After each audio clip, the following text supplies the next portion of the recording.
Bonjour à toutes et à tous, et bienvenue dans Le Cinquième Mur, votre émission qui vous fait découvrir ou redécouvrir le cinéma à travers nos yeux passionnés et remplis d'amour pour lui. J'espère que vous allez bien. Aujourd'hui, je suis accompagné, comme toujours, de Marvin. Bonjour Marvin. Bien, bonjour Thibaut. De Charles. Bonjour Charles. Salut Thibaut. De Ben. Bonjour Ben. Salut Thibaut. Et enfin, de Jean. Bonjour Jean. Salut Thibaut. Comment ça va tout le monde? Est-ce que vous avez passé une bonne semaine? Plutôt bonne. tranquille, hein. Tu connais. Vous avez vu des petites séries, des petits films intéressants cette semaine? Je me suis remis à Suite et c'est sympa. Il me reste 2 saisons à manger. Il n'y en a que 9. Il fallait que je la teste celle-là, ouais, il paraît que c'est vraiment bien. Ouais, j'ai super regardé, intéressant. j'ai regardé Black Lightning et le faites pas. Voilà. Ah ouais, ça vaut pas le Et coup? j'adore. Mais si, moi j'adore, mais moi je suis spécial, tu vois. Ok, Moi très j'ai bien. commencé Mindhunter. Voilà. Ah ouais. Oh. Et ça, c'est très incroyable, bon, ça. Ah, Ouais, c'est très vraiment sympa, incroyable ouais. ça. Très très sympa. Et tu veux qu'on te désole? Ils ont annulé la saison 3 pour l'instant. Et ben je vais me suicider maintenant. ça va. Ok. Du Et coup, toi Charles, qu'est-ce que t'as regardé? Moi j'ai dernier fini Queen's Gambit et ça colle super bien avec le thème du film dont on va parler aujourd'hui. Et toi Ah, pas Thibaut? mal ça. moi j'ai attaqué du coup Blade Runner 2000, j'allais dire 2077, mais pas du tout. Ah, on sent que t'as envie d'y jouer à Cyberpunk. Hein. C'est terrible. On l'attend. Ah ouais, non, mais très très fortement. Et du coup, le film me plaît plutôt bien, mais j'ai dû l'arrêter pour souci de temps, malheureusement. Donc il faudrait que je le reprenne depuis le début.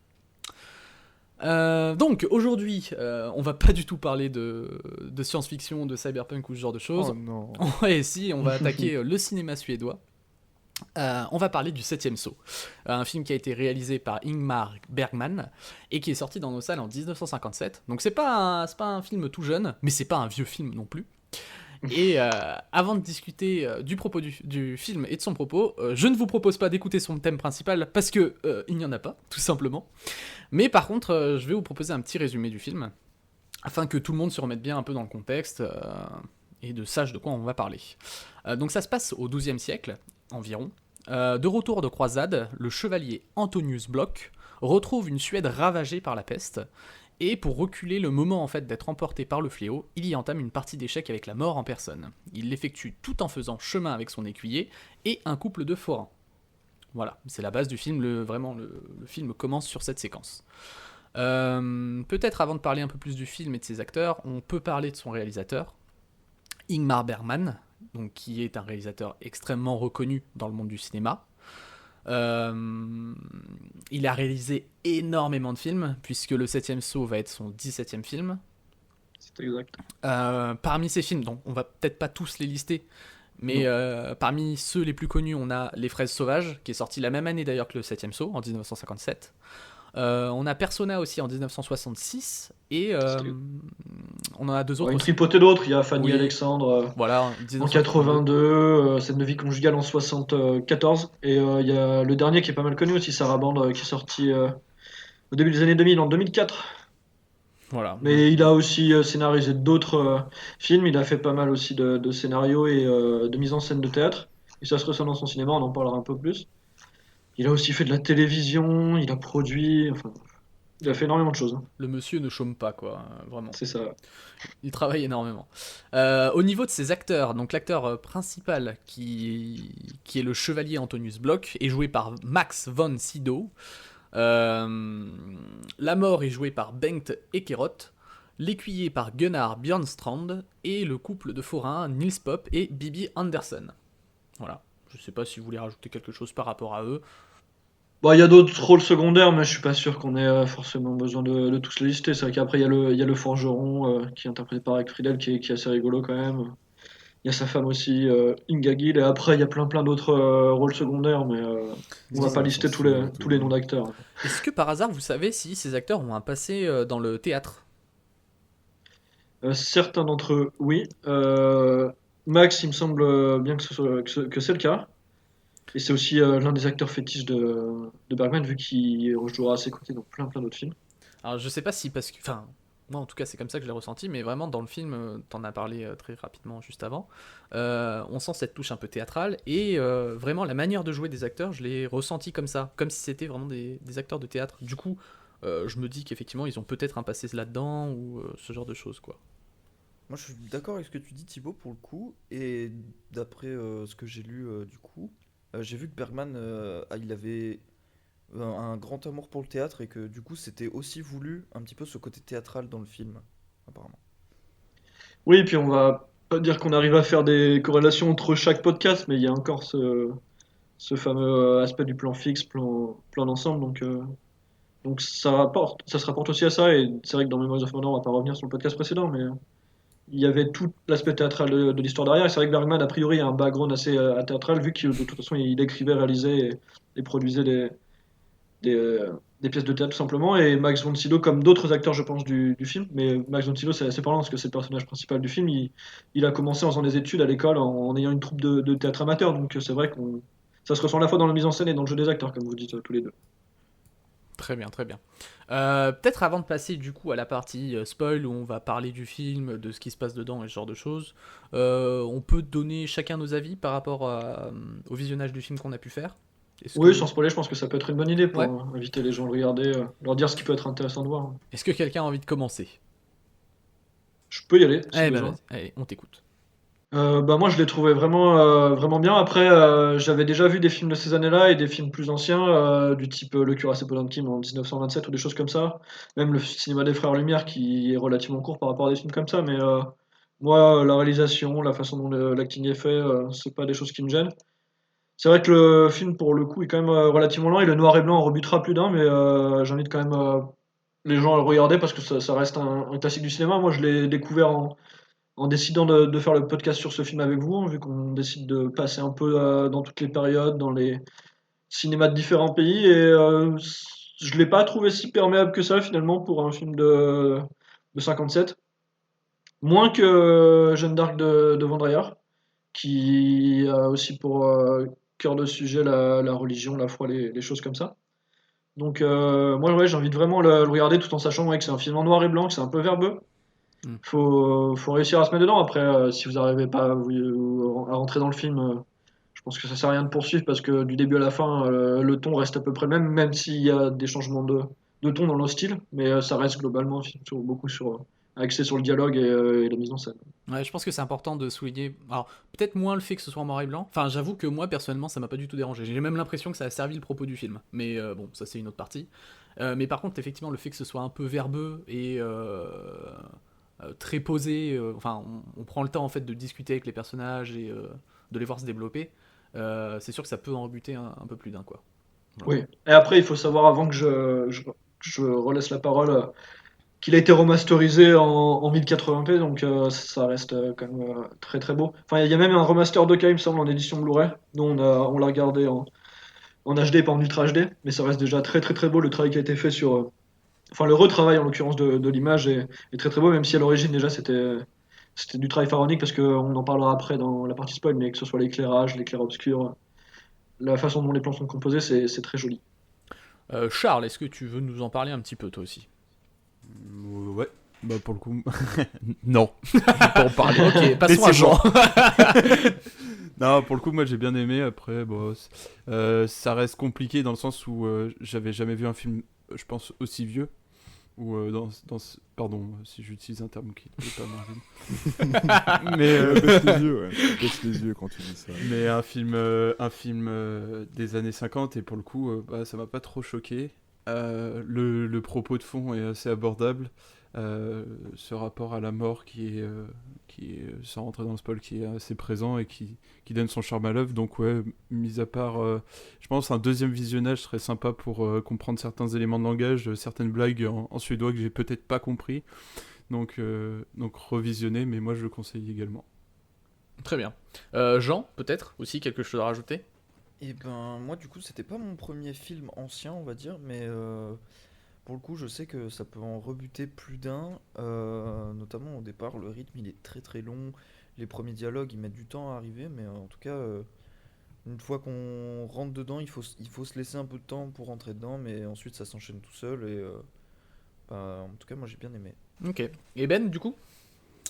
Bah moi typiquement le premier visionnage il était un peu dur. Enfin, il était complètement dégueulasse d'ailleurs. J'ai pas aimé du tout.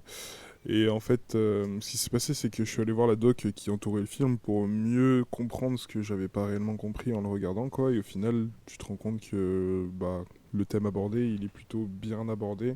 Et il rend le film intéressant, en fait. Non, je pense Mm. que il y avait beaucoup de barrières que je m'étais posées moi-même par rapport au fait que bah, j'ai du mal à me passer ma vie à lire les sous-titres d'un film et tout ça, quoi. Donc, comme je le disais aux membres du groupe, si je l'avais regardé En anglais. si je l'avais regardé en anglais, ça aurait été nickel, quoi. Mais du coup, ouais, je pense que c'est vraiment un film qui mérite un deuxième, voire troisième visionnage pour comprendre exactement quels sont les enjeux et quels sont les thèmes abordés et comment ils ont été abordés, quoi. Ok, très bien. Et toi, Thibaut? Et oui, et toi Thibaut, qu'en as-tu Euh, pensé? Alors moi, je suis un peu comme Ben, j'ai eu un rapport un peu compliqué avec le film au début, sachant que bon, j'ai plus trop l'habitude de ces films, effectivement, qui prennent le temps. Bon, j'ai pu m'y replonger avec Memories of Murder, effectivement.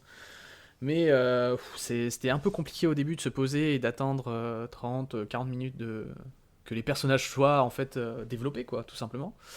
Et au final, encore une fois, comme l'a dit Ben, après une deuxième vision en fait du film, là j'ai pu vraiment apprécier le film.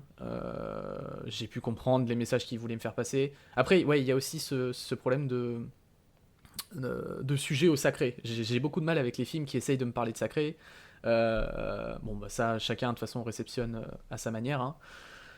Mais le film l'aborde de manière intelligente. Du coup, forcément, ça passe mieux. Puisqu'il n'est pas là pour te donner des réponses, on en parlera un peu plus tard. Il est vraiment là pour te questionner et pour te faire prendre conscience de certaines choses. Et j'ai trouvé ça intelligent de la part du réalisateur de faire de cette manière-là. Voilà. Du coup, je pense qu'on peut passer à la partie spoiler à présent. Oui, je pense Si ça va, qu'on tout peut le y aller, monde. hein. Ok, très bien. Donc, si vous n'avez pas vu le film encore, allez le voir. Si ça vous intéresse. Sinon, si vous n'avez pas forcément envie de voir le film, mais que la fin vous intéresse, bon bah restez, écoutez-nous. Mais à partir de maintenant, on va spoiler le film, donc partez si vous n'êtes... Ouais, Fuyez! voilà, si vous voulez vraiment découvrir le film, fuyez. Voilà, maintenant que les warnings sont bien posés, on va pouvoir démarrer. Effectivement, du coup, le film démarre sur les deux personnages principaux échoués sur une plage. Donc le chevalier qui revient de sa croisade et son écuyer. Et on voit le chevalier donc qui se réveille, effectivement, il va prendre un petit peu l'eau pour se rafraîchir le visage, et il va faire face à ce personnage de la mort qui est entièrement vêtu de noir, avec juste le visage en fait qui est à découvert, et qui lui annonce que tout simplement sa vie doit prendre fin ici et maintenant. Sauf que le chevalier est un peu téméraire et il va lui dire bah en fait non, je ne veux pas. Enfin, il Donc, va négocier plus voilà. que lui dire non. Oui, bah c'est quand même du coup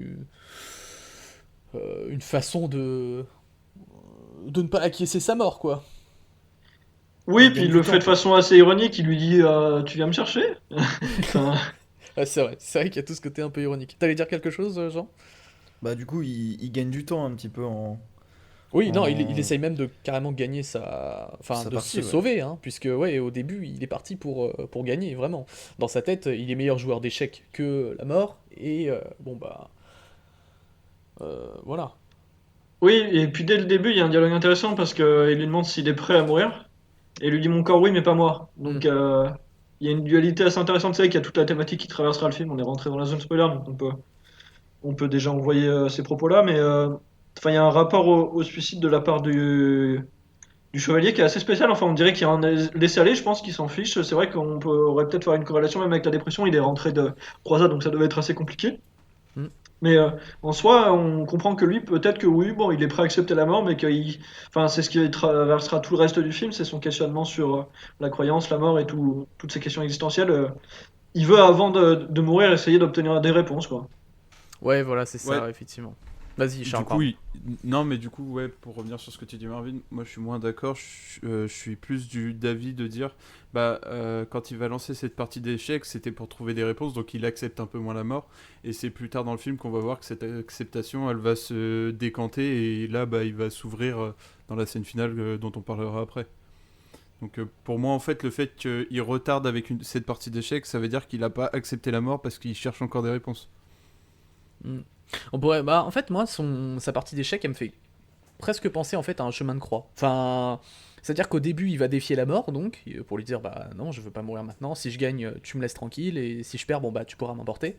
Ensuite vient la scène où il vient, enfin du confessionnal, on y reviendra de toute manière, où là, ses plans vont être un peu déjoués. Et la scène après encore où il va un peu bousculer le plateau pour bouger les pièces et faire en sorte que la mort oublie où en était la partie, mais que nenni, la mort n'oublie rien. Et au final, la phase d'acceptation, quoi. Enfin, je sais pas si c'est comme ça que vous. Ouais, moi je Ouais. le vois pareil aussi. Je pense vraiment que c'est un homme libre qui commence à se dire que, ouais, en fait, la mort c'est quelque chose que je peux battre. Et au fil de la partie, en fait, il se rend compte que c'est inéluctable et qu'il va se faire faucher quoi qu'il arrive, quoi. Et c'est vrai qu'il y a Pour, trois grands passages de. Pardon. C'est vrai qu'il y a trois grands passages de la partie. C'est vrai que le film aussi, pour moi, il est scindé en trois vis-à-vis d'exactement ce que tu viens de dire, Thibaut. Au début, il est un peu frivole, il se dit bon, on peut la jouer. Puis après, il a un regard d'intérêt pour la vie, presque quand ils sont en train de déjeuner. Puis on voit la mort arriver de nouveau, il continue la partie. Et puis la dernière partie, enfin, la dernière fois où ils jouent ensemble, où il conclut la partie, c'est vrai que là, on sent qu'il a abandonné et qu'il comprend qu'il pourra essayer de faire tout ce qu'il veut à n'importe quel tour. Il y aura droit aussi comme tout le monde. Et du coup, Jean, excuse-moi, Vas-y, je Jean. t'allais. Non, moi c'était juste sur, tu sais, la partie où justement il renverse le plateau. Hmm. Je l'ai pas tant vu enfin, je l'ai plus vu comme un sacrifice en fait. C'était un peu pour sauver du coup le couple de d'artistes. Il a annulé en fait sa partie pour que la mort détourne son attention l'espace de quelques instants pour qu'il puisse s'enfuir. C'est vrai que ça peut être lu Et comme ça parce qu'elle se demande ce qui se passe vis-à-vis de lui parce que c'est vrai qu'il est pas si attentif que ça, donc on comprend ce qui se passe. Et je crois que t'as raison, ça peut aussi être lu comme ça. Ouais, En tout c'est une cas, bonne pour lecture. moi, je le vois vraiment comme il a trouvé un peu le sens à sa vie, et ben à ce moment-là, il accepte sa mort parce que du coup, il vit pour les autres en fait. Enfin, il meurt pour les autres quoi. Oui, oui. En tout cas. Après, je sais pas vraiment si factuellement il a trouvé un sens à sa vie. En tout cas, il a eu des réponses aux questionnements qu'il avait. Est-ce que c'est des réponses ou est-ce que ça reste évasif et qu'on n'a pas de vraiment de fond, de vérité absolue. Pour moi, il n'y en a pas du tout le long du film. C'est ce qui est beau parce que c'est vrai qu'on en discutait hors enregistrement avant. Genre, tu te demandais si la mort à un moment allait te donner des réponses. Et c'est vrai que moi, je trouve ça vraiment hyper intéressant que malgré tout, il finisse son questionnement au travers de son film et de ses personnages sur le fait que bah, lui non plus, en fait, il n'a pas de réponse. Mm. Ouais, et puis qui se pose les mêmes questions au final, quoi. Enfin. Mm. Ce que je trouve un poil paradoxal cependant, c'est que du coup, Antonius Bloch, le héros du film, se pose beaucoup de questions du coup sur tout ce qui est divin, sur Dieu. Il aimerait voir Dieu. Il le dit à un moment dans le confessionnal qu'il aimerait le voir ou du moins avoir des réponses de la part de Dieu. Mais je trouve ça très particulier dans le sens où il est plein d'interrogations sur tout ce qui est divin, etc. Mais en même temps, il a des discussions avec la mort en fait. Donc c'est un petit peu. Je trouve ça un poil paradoxal, mais en même temps, je trouve ça intéressant en fait. Oui, mais il y a un truc qui est éludé à la fin, je crois que c'est à la... Oui, bah, c'est à la toute fin, une fois que Joff, en fait, quand ils sont en train de s'arrêter en forêt, se rend compte que qu'Antonius n'est pas tout seul, on comprend en fait la mort, excepté Antonius et Joff, personne ne la voyait en fait. Oui, oui. Ouais. Ou sauf Et ceux je qui me sont demande sur ce le que... point de mourir au final, quoi. Puisque on voit effectivement l'artiste de rue là à un moment quand il est sur son arbre. Bon bah lui aussi il la voit la mort enfin au moment où sa mort est venue. Ouais. Oui, c'est vrai. Ouais. Et puis même pour tous en fait à la scène finale, encore une fois, quand ils sont tous attablés, ils la voient arriver tous ensemble. Oui, Ouais, il y a que Joff en fait qui peut voir le divin Mm. grâce à ses visions et c'est un peu spécial. Ce personnage est un peu spécial d'ailleurs. mais je crois que en fait, c'est un peu nuancé sur la scène finale parce que Jones l'écuyer qui lui est assez dans... Enfin, Ah lui il il est athée, rejette hein. tout ce Ah oui, qui est... oui, Voilà, complètement exactement. athée, hein. Il rejette tout ce qui est idée du sacré, la religion, enfin, la mort comme peut la voir auprès d'Antonio Sejos. Et moi j'ai l'impression, en tout cas c'est l'idée que ça donne, c'est que quand lui va ouvrir en fait, enfin, il ouvre pas parce que pour lui il y a personne. Et à la fin quand il répond à Antonius qui dit quelque chose vis-à-vis enfin, de cette fin qui arrive inéluctablement, ce qui est en face de lui, l'allemand là factuellement, et que c'est la toute fin, j'ai l'impression que lui il la voit pas, hein. Enfin, il- c'est le seul vraiment de la scène, j'ai l'impression qui est perméable à ce qui se passe. Ah ouais, ça d'ailleurs, tu vois, je l'ai pas remarqué pour le coup. J'ai remarqué en tout cas qu'il dit il y a personne, etc. Je me suis vraiment posé la question de pourquoi il dirait qu'il y a personne alors que la mort apparaît genre vraiment 30 secondes plus tard, quoi. C'était un peu particulier, mais ouais, comme tu dis, Marvin, c'est sûrement qu'il doit pas l'avoir en fait. Il doit comprendre, mais il doit pas forcément l'avoir personnifié. On peut donc aussi parler effectivement du problème de dualité entre la maladie de la peste qui va amener beaucoup de morts au sein de la Suède comme de toute l'Europe et l'obscurantisme religieux qui lui aussi va amener des morts. On le voit avec la scène dans laquelle ils vont se flageller tout en traversant en fait les rues et en apportant la parole, parole entre grosses guillemets, hein, de Dieu pour justement dire que pour se sauver il faut venir vers Dieu, il faut s'ouvrir à lui, ce genre de choses. Et d'ailleurs, on voit que le chevalier et son écuyer voient ça d'un œil un peu pas moqueur, mais on n'en est pas loin, quoi. Je sais pas comment vous l'avez ressenti, vous. Bah, ouais, c'est vrai que, enfin, il s'en fiche. C'est mis aussi en opposition aux artistes qui vivent au jour le jour, Geoff Mia et le chef de troupe, je sais plus son nom, Jonas. Mais c'est vrai qu'il y a des oppositions et c'est intéressant de mêler tout ça. On peut peut-être rappeler aussi, je pense, après avoir éludé tous les questionnements qui traversent le film en termes d'histoire, il faut avouer et dire que Bergman a pris des libertés parce que il y a cette peur du millénaire qui arrivait avec l'obscurantisme religieux de 950 à 1050, historiquement parlant. Après, il y a toute l'idée qui est traversée par les croisades, vu que de toute façon le chevalier et son écuyer reviennent de croisade. Il y a aussi des questionnements qui sont éludés vis-à-vis de la peste. Et la peste, théoriquement, la peste noire, c'est 14e siècle. Et il y a en plus une surcouche de rapport aux sorcières, à la sorcellerie, toutes ces choses-là, qui est normalement basée sur une période historique du 15e siècle. Donc c'est vrai qu'il prend des libertés pour raconter son histoire, il s'en cache pas. Et c'est vrai que ça donne un peu plus de profondeur au propos, je pense. Ouais, bah, disons qu'il essaye vraiment de créer un monde abominable. Enfin, Mm. j'ai vraiment l'impression qu'à part la troupe d'artistes, il n'y a rien de bien qui se passe dans ce film. C'est-à-dire que, bon, on nous introduit donc le retour des croisades, donc on peut imaginer 10 années extrêmement dures pour le chevalier et son écuyer. Suite à ça, il apprend que son pays est sujet en fait à une maladie extrêmement violente, enfin virulente, donc la peste. Et encore suite à ça, on a ce procédé fanatique de la part des religieux extrémistes là de faire une chasse aux sorcières. Donc vraiment, on va crescendo un peu dans l'horreur que traverse le pays durant ces heures un peu sombres, quoi. Bah, on sait qu'historiquement c'est une période difficile, mais c'est vrai qu'il l'appuie et que c'est très très très sombre, exactement comme tu viens de le dire, à part les artistes qui sont un peu presque frivoles, pas tous en fait. Surtout Jonas qui est le chef de troupe. On le voit dans le film quand il couche avec la famille Forgeron, mais c'est vrai que le reste des personnages est assez obscur, même si je suis pas sûr qu'on puisse vraiment qualifier Jean Lécuyer d'étant quelqu'un d'obscur, excepté par la vision de la mort très très spéciale qu'il a. À un moment, moi, c'est une phrase qui m'a choqué. On est plusieurs à avoir été choqués Oui, par oui. ça quand il. Mais après, on en a parlé effectivement que bon, cette phrase reflétait peut-être la manière de penser et d'aimer, entre grosses guillemets encore une fois, au Moyen-Âge, quoi. Mais ouais, c'est vrai que bon, je ne te violerai pas, j'aime pas ce type d'amour. Aujourd'hui, c'est Non, pas. c'est pire que ça. Il lui dit je suis las de ce type d'amour. Ouais. Ah oui, Ouais. ouais. Bon. Bah, tu sens que pendant les croisades, bon, voilà. Ouais, on sent que ces 10 années ont été un peu tumultueuses, peut-être. Oui, c'est le moins qu'on puisse dire. Oh, il y a des moments plus sombres que d'autres, ça va. Voilà, c'est ça. Ah, et puis même à un moment, il parle de sa femme aussi en disant ouais, je suis marié, mais avec un peu de chance, elle est morte à la maison là. Ok. Ouais, non, Qui n'a jamais rêvé de ça, je comprends pas. Moi. Je comprends Ah, pas ce très que- bien. Alors Ben, tu vas garder ça pour toi. Oui, oui, bien sûr. Allô. Non, mais c'est vrai que par contre, le rapport à l'amour dans ce film est très compliqué. Il y a juste en fait le couple de forains qui va amener cette fraîcheur de vivre, cette insouciance, comme tu soulignais, Marvin, tout à l'heure. Et bah, d'ailleurs, de toute manière, ça va se ressentir sur la fin du film, puisque ça va être la seule qui va survivre au fléau, au final. Et C'est vrai. est-ce qu'on peut se dire que c'est cette insouciance, cette frivolité qui va un peu les sauver? Peut-être. C'est un des questionnements que pose le film, je pense.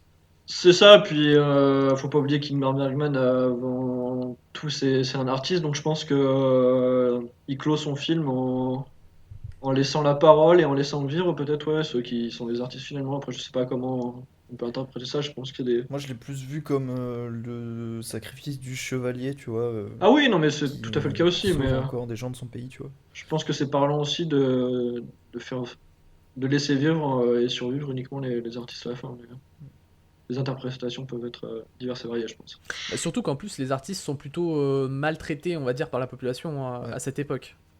Oui, Puisqu'effectivement, ils vont avoir cette tâche en fait de faire rêver les gens, sauf que les gens, bon, ils sont bien implémentés dans cette horreur qu'ils sont en train de vivre, comme on disait tout à l'heure. Et puis ce rapport qu'ils ont avec Dieu, forcément aussi, ça va venir à l'encontre de ce que vont proposer les artistes de rue, quoi. Bah, c'est oui, un peu particulier parce que les artistes, en fait, la troupe d'artistes, ils ont une œuvre qui est plutôt joyeuse, tu vois, ils font de la flûte, ils dansent, ils chantent. Et à côté de ça, en fait, toutes les formes d'art qu'on voit dans le film à côté de eux, en fait, quand Jonas vient expliquer qu'il a une commande de l'église, en fait, il doit représenter la mort et faire peur aux gens.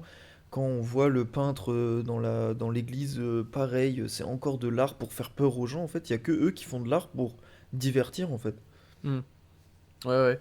Et bah, on en parlait justement effectivement au début du thème du théâtre, mais au final on peut voir en fait ça comme deux facettes du théâtre. C'est-à-dire que d'un côté on va avoir donc les acteurs qui sont méprisés hein, par la foule parce qu'ils sont hors de la réalité, mais pour les artistes et les athées comme l'écuyer, les fanatiques et les religieux sont tout aussi hors de la réalité, puisque mm, ils sont en train de prier pour lui, un dieu qui n'existe pas, pour une rédemption qui n'existe pas non plus, au final. Donc voilà, on voit qu'en fait Ingmar Bergman met en place une sorte de vision contre vision, enfin, bah, dualité, mais c'était pour pas répéter le mot, quoi. Une réflexion en fait autour de tout ça, quoi. c'est vrai. Je pense qu'on a bien éludé ouais, tout ce qui s'est passé au niveau du questionnement du film. Je pense que tu peux revenir un peu plus dans le détail de scènes spécifiques. C'est vrai que la scène principale qui est très très connue sur la plage, là, que tu étais en train de décrire, avant qu'on digresse avec Jean sur les questionnements qui traversent le film, est hyper intéressante. Il y en a plusieurs autres après. Je sais pas lesquels tu voulais évoquer, d'autres. Bah, je pense que ce qui peut être intéressant de souligner, en tout cas au niveau cinématographique et technique, Mm. c'est la scène dans l'isoloir. Au moment où effectivement le chevalier Antonius va se retrouver. Alors, c'est pas vraiment dans une église, on sait pas vraiment d'ailleurs en fait où il se retrouve. Si, ça doit être dans une église, puisqu'on Oui, voit une c'est une statue petite de. église, ouais. Ouais, on voit une croix avec un Jésus accroché. Et voilà, il se met face en fait à une grille avec quelqu'un derrière. Et on pense tous qu'en fait il est en train de parler à un curé et que c'est un isoloir quoi. Et il va commencer effectivement à parler un peu de tout ce côté métaphysique, de ce rapport à la mort et même de son âme à lui qui apparemment se sent vide, puisque quand il se regarde dans un miroir, je sais plus exactement les mots qu'il utilise. Euh, Le vide et le miroir de mon visage. ouais voilà, enfin c'est vraiment très poétique, c'est beau. Je vis dans un monde de fantômes. Ouais, Choses comme ça. exactement. Et du coup on le voit en fait dans cette scène dans l'ombre, avec la lumière qui vient traverser justement les barreaux de cette grille. Ce qui peut amener à penser qu'effectivement il est prisonnier de la vie qu'il est en train de vivre, tout simplement, de ces 10 années de croisade qui ont été incroyablement dures pour lui, et que au final, cette écoute de la part de ce personnage dont on ne connaît pas l'identité à ce moment-là, vient un peu le sauver de manière salvatrice, hein, telle la lumière divine qui viendrait l'éclairer, quoi. Je sais pas encore une Oui, fois si c'est moi qui pars trop loin dans mes délires, mais c'est comme ça que j'ai pu le ressentir. Ben, moi, je suis plutôt d'accord avec toi, Thibaut, d'ailleurs, sur ce point-là, sur la lumière. Et en fait, c'est plus le personnage de la mort, en fait, quand elle apparaît à l'écran.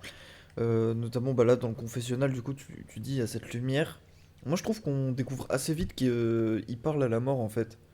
D'ailleurs, la scène de la surprise est assez rigolote parce qu'il a une surprise qui est très physique, il bouge un peu dans tous les sens. Mhm. Même si nous, on a compris que du coup, il parlait à la mort depuis un petit moment. oui, mais ça Et c'est parce que le spectateur il a un autre point de vue. Nous on est axé du oui, côté de la mort pendant ce plan-là.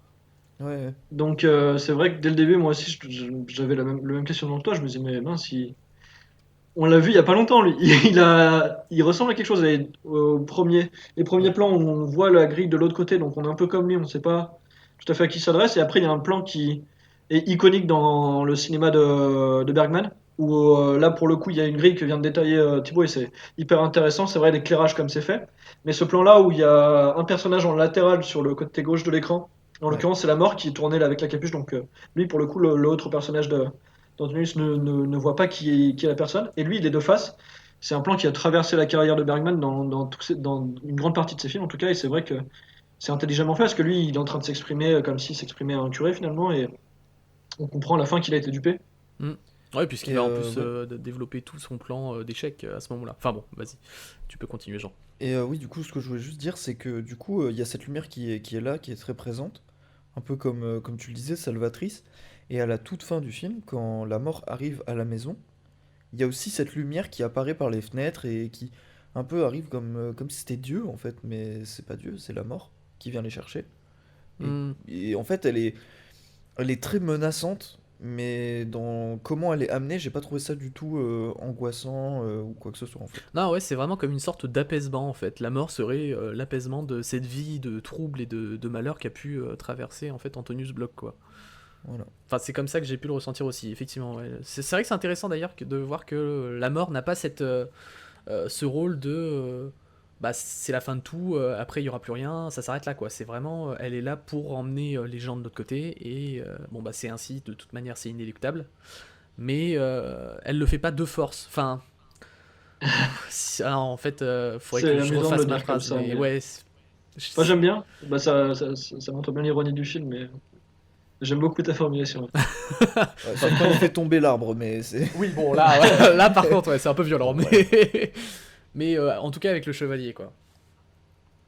Mais c'est vrai, je vais revenir sur ce que tu disais par la première scène où il demande un délai. Et dans le confessionnal, il le répète en fait. Cette fois, ça nous est formulé parce qu'on savait pas vraiment le but pour lui, vu qu'il disait que son corps était prêt, mais son âme non finalement. Et dans le confessionnal, il dit à la mort avant de se rendre compte que c'est elle. Il lui dit, je veux utiliser ce délai pour faire quelque chose qui a un sens. Mm, Et ça revient tout à fait avec ce que l'analyse qu'a fait Jean d'une des scènes finales où il sauve finalement en fait les artistes. C'est vrai.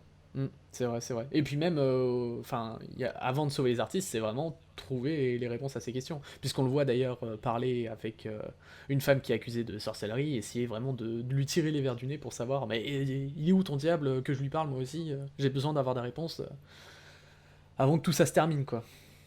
Oui. Bah, on va aborder du coup, je pense, les scènes iconiques dans l'ordre chronologique, mais c'est vrai qu'il y Oui. aura un nouveau parallèle avec ce que tu viens de dire par rapport à la sorcière, et même moi sur la scène qu'on écrira plus tard qui est affreuse.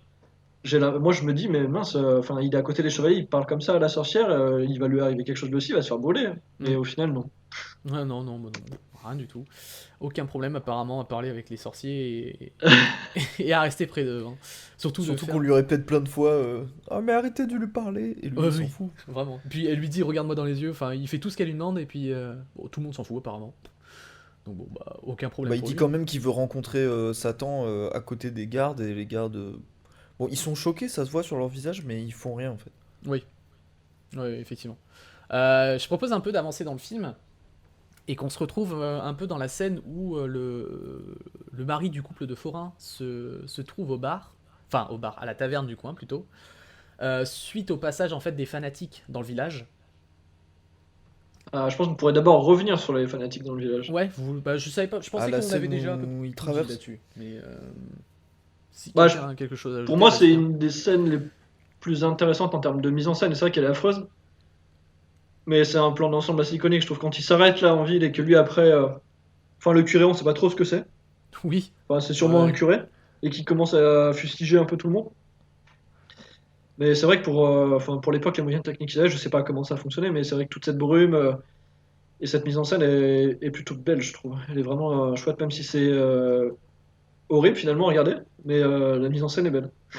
oui, non, c'est complètement vrai, ouais, ouais, ouais. Et puis on retrouve effectivement au final nos personnages principaux derrière qui regardent la scène d'un. Enfin, moi j'ai vraiment l'impression qu'ils ont un air effaré, hein. Ils sont là. Et pourtant ils ont combattu 10 ans pour Dieu, tout de même. Ouais. Mais j'ai l'impression que ce qui se passe sous leurs yeux, pour eux, c'est vraiment dénué Ils de sens et sont, ça s'écarte du droit chemin, quoi. ils sont choqués même, enfin quand ils rentrent en Suède, en tout cas, ils sont choqués en fait de ce qu'ils voient, hein. Même s'ils se sont pris 10 ans de croisade avant, ils restent choqués à chaque fois à toutes leurs rencontres, quoi, entre Mm. le prêtre qui devient un voleur, les gens qui se flagellent dans la rue. Enfin, cette scène, elle est glaçante, quoi. C'est vraiment, pour moi, la scène angoissante du film, quoi, et qui te met pas bien, quoi. Au final, on pourrait se dire qu'en fait, leur retour de guerre, bah, il devait s'avérer être quelque chose de doux et sain pour eux, puisque c'est quand même le retour à la maison. Et au final, bon bah non, ils retrouvent un peu l'horreur qu'ils ont pu connaître, enfin une horreur différente, mais C'est l'horreur une quand nouvelle même, horreur, quoi. ouais. Parce que Donc, ouais. ce qui traverse en tout cas quand dans la narration, je pense pas forcément verbale, mais en tout cas, c'est que avant qu'ils partent en croisade, c'était pas du tout comme ça, quoi. Mm. Et que quand ils rentrent, ben c'est le bordel et que il y a la peste, la chasse aux sorcières, les religieux qui font n'importe quoi. C'est un petit peu, ouais, c'est un peu, ils rentrent et c'est le merdier, quoi, tout simplement. Ouais, ouais, ouais, complètement. Bah, c'est ce qu'on essaie, en tout cas, euh, c'est ce qu'il nous laisse transparaître, c'est qu'avant, effectivement, c'était plus tranquille, quoi. Mm. Bah, et du coup, voilà, on vient. Ah, pardon, Marvin, tu voulais peut-être rajouter un truc? Ouais, bah c'est pour revenir un peu sur la technique, comme tu le disais tout à l'heure, c'est encore un des plans marquants du film et c'est un des plus analysés en tout cas. Et c'est vrai que ces plans fixes sont magnifiques et il y a beaucoup de plans ensemble. Sur cette scène, au total, il y a 3 gros plans d'ensemble. Après, il y a plein de champs contre champs. Il y a même des plans sur les visages presque. Enfin, c'est au niveau du buste. Mais c'est vrai que le travail de réalisation il est plutôt joli hein, sur. Hmm. Bah, ce que tu soulignes d'ailleurs, ça me fait penser à quelque chose, c'est que je pense que cette scène du film, c'est la scène qui ressemble le moins à un moment de théâtre, pour moi. C'est-à-dire que pendant tout le film, on va avoir des personnages qui parlent soit quasiment face caméra, soit de profil avec d'autres personnages, et on va avoir un champ contre champ extrêmement basique. Et, euh, et là, ce plan, en fait, il est tout animé. Il y a il me semble, des mouvements de caméra à certains moments. Enfin, j'ai vraiment l'impression de regarder du cinéma à ce moment-là, quoi. J'étais plus du tout dans l'optique de c'est une pièce de théâtre. Bah, c'est vrai que on parlait des plans avant et des plans qui suivront. Il y a pas forcément beaucoup de mouvements toujours. Il y a des plans fixes et des plans d'ensemble, mais c'est vrai que là, il y a 3 plans fixes, moi pour le coup, plan fixe, plan d'ensemble, qui sont très très grands. On voit toute la foule d'obscurantistes. Hmm. Et là, pour moi, ça ressemble à du théâtre, mais c'est vrai que c'est entrecoupé de plein de scènes, et tu as raison, où on voit des gros plans sur les visages, dont sur le visage de la femme qui a été sauvée par l'écuyer d'Antonius. Hmm, oui. Et c'est vrai que si on devait faire un parallèle avec le précédent podcast, ça coupait un peu le fait d'être ancré dans la réalité, dans le réalisme que pourrait apporter le film, tout ce montage. Ouais, voilà. Ouais. Enfin, Et peut-être comme que c'est pour désamorcer toute l'horreur de la scène, parce que c'est vrai que, enfin, elle est quand même particulière hein, quand ils se flagellent tous, qu'ils arrivent là, que ça crie dans tous les sens. Ouais, en plus, on en avait entendu parler au début du film, qu'effectivement, il y avait ce groupe de fanatiques qui traversait les villes et que quand c'était à quel moment? Quand l'écuyer est dans l'église, là, voilà, ils en parlent. Et que justement, quand ils arrivent, tout le monde se planque, personne veut les voir parce que c'est horrible à vivre, horrible à voir, et que ça, apparemment ça suinte dans tous les sens, l'odeur vous prend au nez, enfin ce genre de choses. Et bon bah voilà, je trouve que effectivement c'est plutôt bien retranscrit, quoi. Cette scène, elle est vraiment hors du temps, hein, dans le film, parce que tout va bien et d'un coup, les religieux arrivent et tout s'arrête. En fait, toute la scène s'arrête et ils regardent ça et c'est tout le monde est choqué en fait. Mm. Ouais, ouais. Et je pense que, enfin, d'ailleurs, on avait pu lire quelques articles par rapport à ça, et je trouve que c'est intéressant de le souligner, que en fait, de, ce groupe de fanatiques arrive comme la peste est arrivée en fait en Europe. C'est-à-dire que c'est arrivé d'un coup, ça a infecté tout le monde, et puis personne n'a rien pu faire, quoi. Bon, je pense qu'on va revenir sur maintenant la scène de l'auberge, qui elle aussi est dans la surenchère, je trouve, par rapport à la scène précédente dont on parlait avec l'arrivée des obscurantistes. Mm. Et c'est vrai que je la trouve difficile parce que là, on voit le personnage qui était anciennement curé. Je l'avais plutôt mal compris, moi, ça, en regardant le film, et je l'ai compris en lisant la documentation autour de ça. Parce que celui qui est le plus vil, au final, c'est celui qui incarnait à l'origine, a priori, la personne qui avait envoyé Antonius et Jons en croisade, en fait. Et je m'en rendais pas compte quand ils sont dans l'étable et que Jon sauve la dame de ses mains. Je pensais que c'était juste un brigand. Mais en fait, on comprend après qu'en fait, c'est un curé qui a tombé la toge, en fait. Ouais. Ouais, effectivement. Moi non plus, je l'avais pas compris au début, hein. Je trouve qu'ils sont assez flous à ce niveau-là. Bah, ils le disent, mais ils sont pas super explicites en mode ah, c'était toi le curé d'il y a 10 ans. Non, c'est celui qui a envoyé Jonce et Antonius à la guerre, enfin en tout cas aux croisades. Mais du coup, ben, c'était les curés qui faisaient ça. Enfin, Oui, voilà. ouais, voilà, faut faire une compréhension personnelle quoi de ce côté-là. Mm. Mais ouais, effectivement, ce que tu dis, Marvin, c'est intéressant. Et puis aussi, ce qu'on peut souligner au niveau technique, c'est encore une fois une des seules scènes où on va avoir des gros plans qui sont vraiment signifiants. Enfin, disons qu'ils vont pas être utilisés pour faire parler les personnages. C'est-à-dire qu'on va sentir tout leur jugement en fait à travers ces gros plans quand l'acteur va révéler être véritablement un acteur par le curé justement. On a cette séquence de gros plans des personnes qui se trouvent dans la taverne et qui vont le juger tout simplement. Et on sent l'oppression que va ressentir le personnage vraiment. Enfin, Ouais, son visage, c'est quelque chose, hein. ouais, ouais, ouais. Quand il danse sur la table parce qu'il y est forcé. Et moi, je trouvais ça vraiment outrancier. Ça appuie cette idée de période médiévale compliquée, enfin très très dure en tout cas. Mm. Même les gens qui sont là dans la taverne sont pas las de tout ce qui est affreux dans ce monde à l'heure actuelle. Là, ils sont en train de se moquer de quelqu'un, ils sont contents. Il y a tout le monde qui Ah, tape les grogs sur la table, tout le monde est content de voir quelqu'un se faire humilier. Ouais, la ouais, violence est banalisée hein, d'ailleurs, hein, parce que le curé se fait quand même, se prend un coup de couteau sur le visage et tout le monde s'en fout, hein. c'est vrai. Oui, après, banalisé au regard de notre époque, je pense. Après, Oui, je suis pas sûr qu'en période médiévale, c'est quelque chose qui ait choqué grand monde, tu vois. Des non, cadavres, c'est à mon sûr. avis, dans les auberges, sur les bords de route. Je pense que c'est quelque chose de commun, hein. Non, mais ouais, Enfin, justement, c'est ça. Enfin, c'était pas ça que tu voulais dire, Jean? Si, si, ouais, banalisé par rapport à notre point de vue à nous, mais c'est vrai ah que oui, du ouais, ok. coup, à cette C'est époque, moi ouais, qui, c'est. c'est moi qui ai mal Mais interprété. ouais, ouais, je suis complètement d'accord, effectivement. Les gens, bah au final, c'était du divertissement pour eux, quoi. Tant qu'ils étaient pas touchés eux-mêmes, bon, bah, ce qu'ils voyaient, ça les amusait, et puis justement, ça les sortait un peu de leur quotidien morne et horrible avec la maladie ou la pauvreté, quoi. Enfin bon, c'est encore autre chose, et puis là, on rentre vraiment dans le côté historique, et on n'a pas forcément les connaissances pour ça. Puis le film est Euh, pas très précis là-dessus non plus, donc. c'est sûr, c'est vraiment, il souligne l'horreur, quoi. On attaque suite à ça une scène qui pour moi encore est importante, de par ses plans d'ensemble et sa lumière, c'est celle où ils vont se retrouver, donc tout le petit groupe de forains avec le chevalier et l'écuyer, où ils vont se retrouver pour boire un bol de lait frais et des fraises. Dans cette scène, ce qui est super intéressant, c'est que la lumière est vraiment omniprésente. On sent que le cadre respire. Et justement, jusqu'ici, en fait, je trouvais que le film était assez sombre dans sa lumière, encore une fois, et que les gens étaient très souvent fermés soit dans des petits endroits, donc par exemple comme on était à l'église ou dans la taverne, ou alors ils étaient enfermés par la foule, donc par exemple avec la troupe de fanatiques. Et on a enfin ce moment un peu de respiration pour les protagonistes, puisqu'ils vont pouvoir se retrouver, parler, discuter et aborder des sujets qui sont autres en fait que justement les fanatiques, la famine, la peste, la guerre ou ce genre de choses quoi.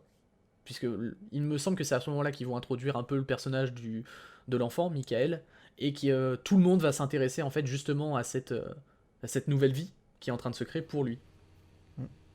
D'ailleurs, le film est très oppressant tout le temps, sauf quand en fait ils sont du coup dans la scène en train de boire le bol de lait, et à la toute fin quand ils se font emmener par la mort, et c'est assez spécial en fait, parce que du coup cette scène elle fait respirer, elle coupe en fait toute cette ambiance un peu spéciale qu'il y a tout autour, et pendant un moment en fait on est dans leur vie et on apprécie le temps qu'on passe avec eux, et un peu comme Antonius en fait. Oui, c'est ça exactement, ouais. Mais ouais, c'est vrai que c'est une scène charnière et c'est celle qui amène pour moi la deuxième partie du film. Enfin, je l'avais vu en trois parties avec les trois moments de la partie d'échecs. La toute première qui désigne le moment jusqu'à la bagarre du coup dans la taverne. Après, c'est vrai qu'on est soit le lendemain matin, j'arrive pas trop à mesurer moi si on est le lendemain matin, dans la même journée après la taverne. Mais c'est vrai qu'après il y a ce moment-là que vous venez de décrire où ils sont tous en train de déjeuner ensemble et que c'est assez léger.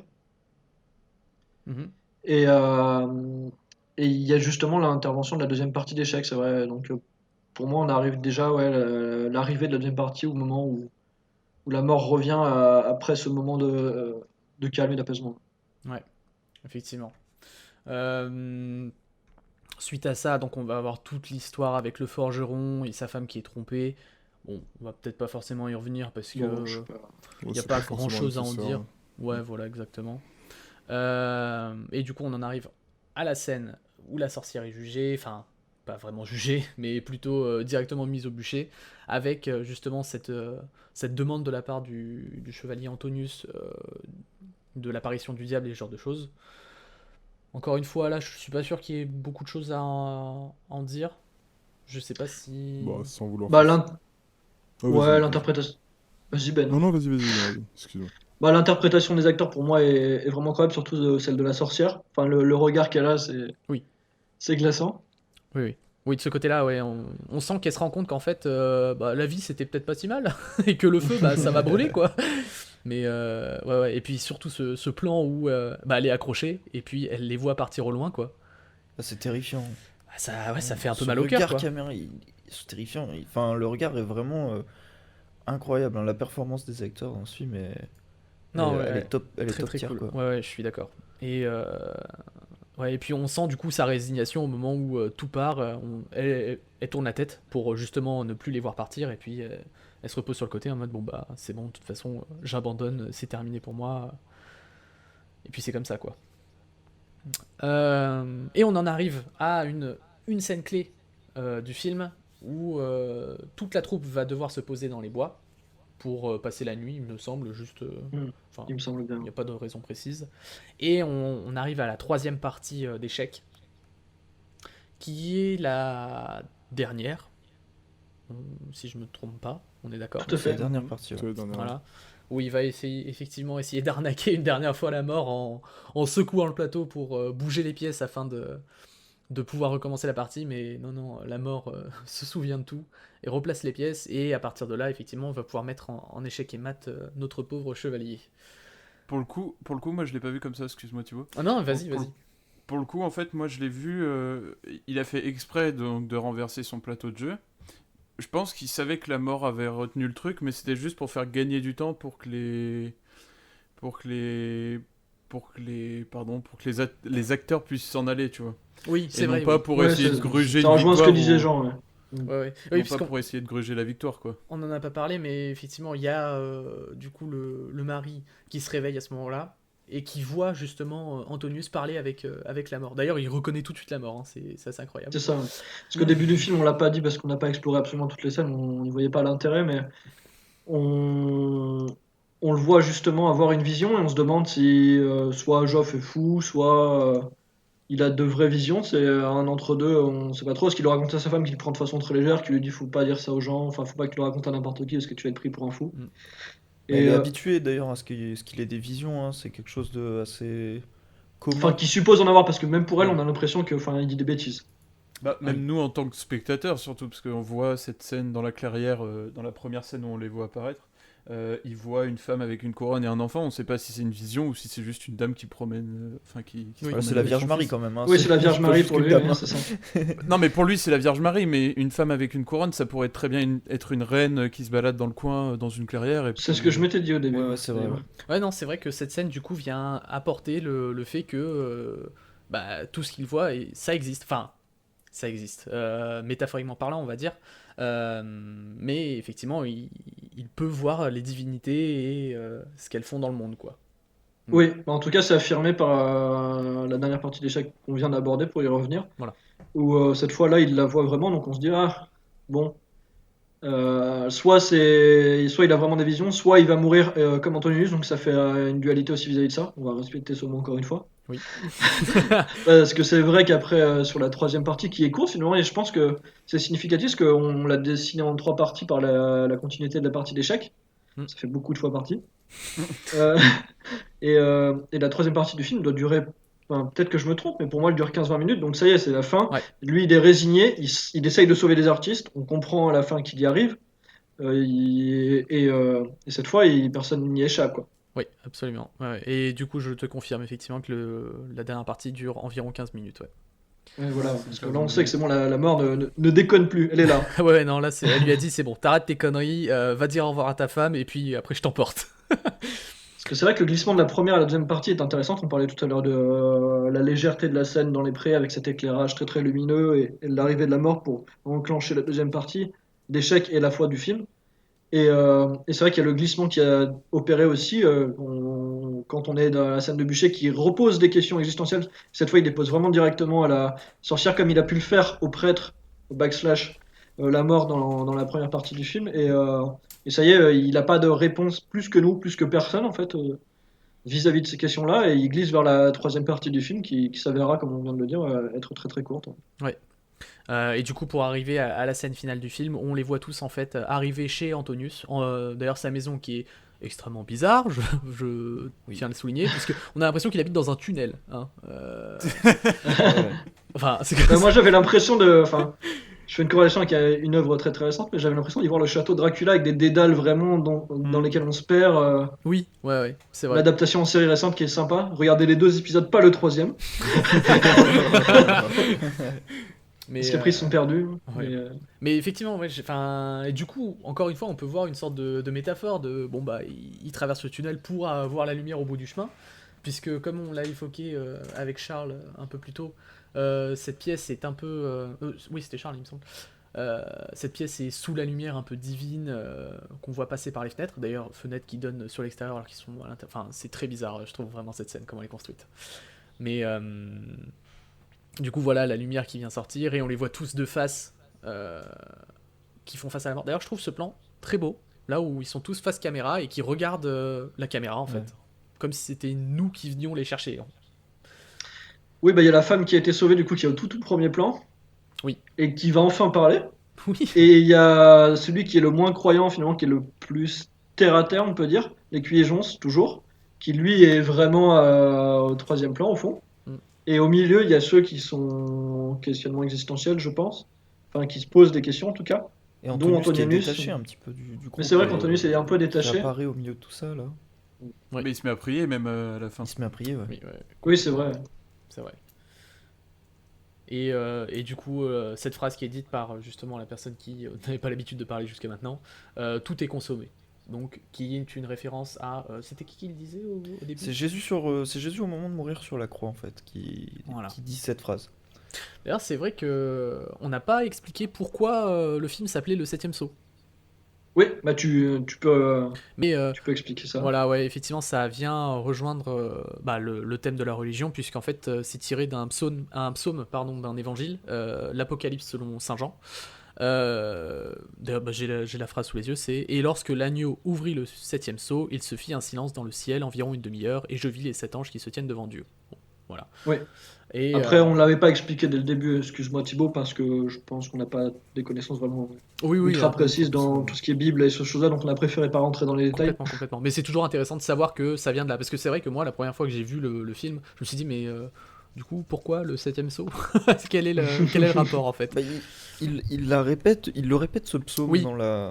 dans le film, mais c'est vrai que c'est pas très clair quoi. Je pense que Bah disons que ouais, j'ai pas très bien compris d'où ça venait en fait. Enfin, genre Voilà. j'ai l'impression qu'il le balance au milieu d'une phrase et puis bon bah voilà, c'est bon. On a expliqué le titre On- du film, on peut continuer l'histoire quoi. ouais, on le saurait pas en fait que ça vient de la Bible ou d'un évangile en fait si on n'avait pas toute cette thématique religieuse en fait. Oui.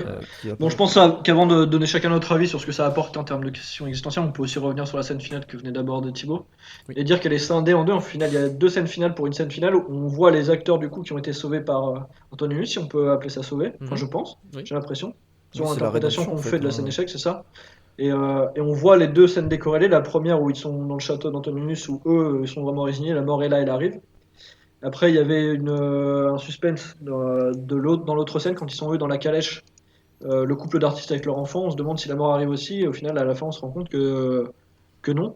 Enfin, eux, ils sont dans une zone en bord de mer, en hauteur, sur une falaise qui est pleine de soleil et rayonnante, et on voit une dernière apparition pour Joffre d'une vision, Mhm. où il voit finalement ses anciens camarades danser avec la mort. Ouais, d'ailleurs, j'ai trouvé un peu lugubre cette scène, enfin très bizarre. Elle est bizarre ouais. Ouais, Surtout que t'as le Le forgeron qui se fait traîner à l'arrière plus qu'autre chose, il est pas en train de danser. C'est un peu bizarre, ouais. Mais il veut pas y aller, quoi. Bah ouais, En complètement. même temps, Vas-y, pardon. non, Non, en mais même je temps, comprends, qui a envie quoi. d'aller voir la mort, quoi. Oui, C'est sûr. danser avec la mort, surtout. Tout clairement. Du coup, ouais, on les voit s'éloigner en train de danser, donc, et puis le couple avec leur enfant en train de partir vers l'horizon, la lumière, l'insouciance, c'est beau, quoi. Voilà. Voilà. Je pense qu'on peut faire un petit tour de table sur ce que nous a apporté le film et conclure. On vous laissera la surprise des autres scènes, Absolument. si vous tentez l'expérience, parce que c'est quand même... Dans le propos, je pense, dans le jeu d'acteur, dans les plans de caméra, la façon dont c'est mis en scène, la lumière, il y a quand même des choses intéressantes à prendre. Si vous aimez un tant soit peu ces choses-là.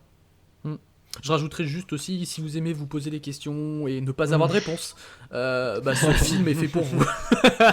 Non, mais voilà, non, c'est vraiment un film sur le questionnement de la religion, le questionnement de soi et le questionnement surtout de la vie après la mort. Donc voilà, si ces thématiques vous intéressent, allez-y.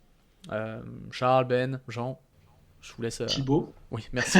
Marvin, merci. Bon, écoutez, si vous voulez pas commencer parce que vous êtes tous timides, y a pas de souci.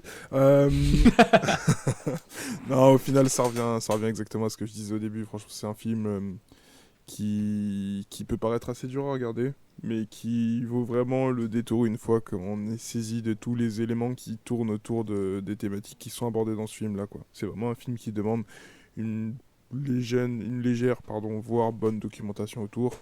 Et franchement, ouais, une fois qu'on a la documentation, c'est vraiment quelque chose à voir et c'est vraiment quelque chose que je conseille, personnellement. Très bien, très bien, très bien. Jean? Moi, je vais être un peu différent de Ben, c'est-à-dire que le film, je pense qu'on peut l'apprécier même sans documentation, pardon. Parce que moi, par exemple, j'ai eu aucun problème à regarder le film, le comprendre, etc. Sans doc, quitte à la lire juste après, hein. Mais en tout cas, ça se consomme comme ça, très facilement, je dirais même. Euh, alors, c'est pas aussi facile qu'un Avengers, hein, évidemment, mais en tout cas, ça se consomme très bien. En tout cas, je le conseille fortement pour les gens qui s'intéressent un peu à ce genre de film plus ancien, en tout cas.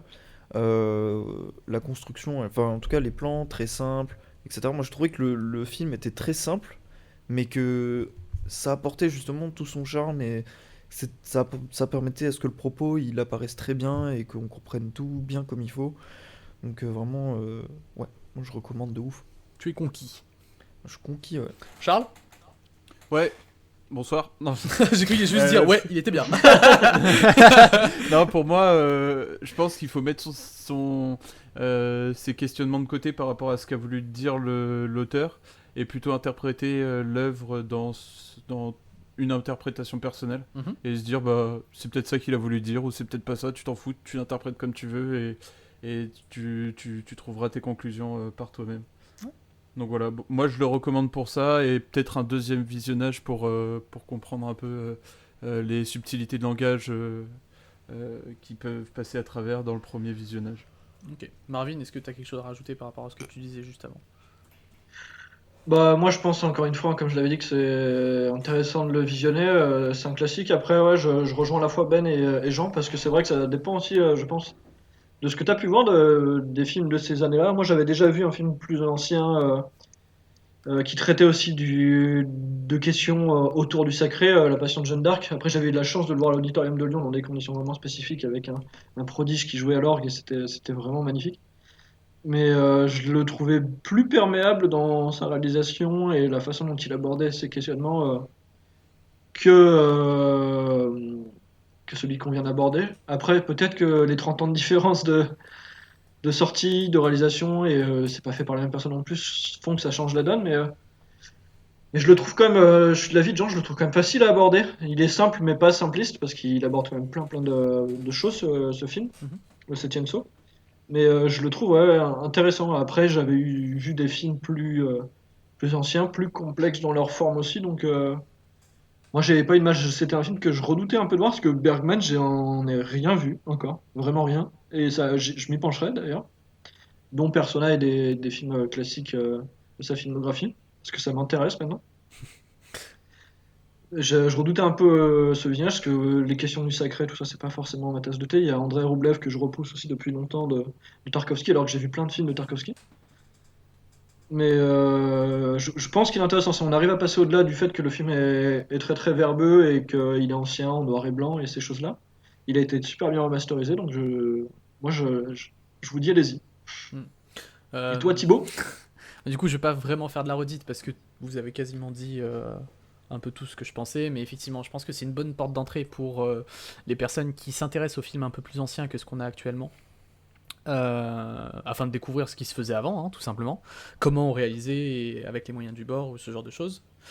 Et puis même dans sa thématique, je l'ai trouvé vraiment justement ultra juste, de par le fait qu'effectivement il vient poser des questions, mais il vient pas y apporter la réponse, et c'est à nous en fait de simplement nous faire notre avis, parce qu'il n'y a pas de vérité absolue, quoi. Chacun a sa propre vérité, et c'est peut-être la seule vraie vérité au final, quoi. Voilà. C'est méta. C'est méta. Puis on est en 2020 et on les a pas forcément. En plus, on les a pas oui, oui. forcément. On les a pas tout court ces réponses-là encore. C'est On vrai. aimerait les avoir, hein, savoir ce qu'il y a après la mort. Ça reste encore Est-ce qu'on aujourd'hui sera au une- paradis et qu'on fera encore des podcasts, Thibaut? Oh là là, ce serait beau, hein. Oh là là. Quelque chose dont je rêve en tout cas. Bon, vous l'aurez compris, ce film nous a tous beaucoup plu. Donc on vous conseille tous de le voir, effectivement. Et on vous fait tous des bisous en attendant la semaine prochaine. Prenez soin de vous et surtout n'oubliez pas, n'arrêtez jamais de regarder des films. Salut.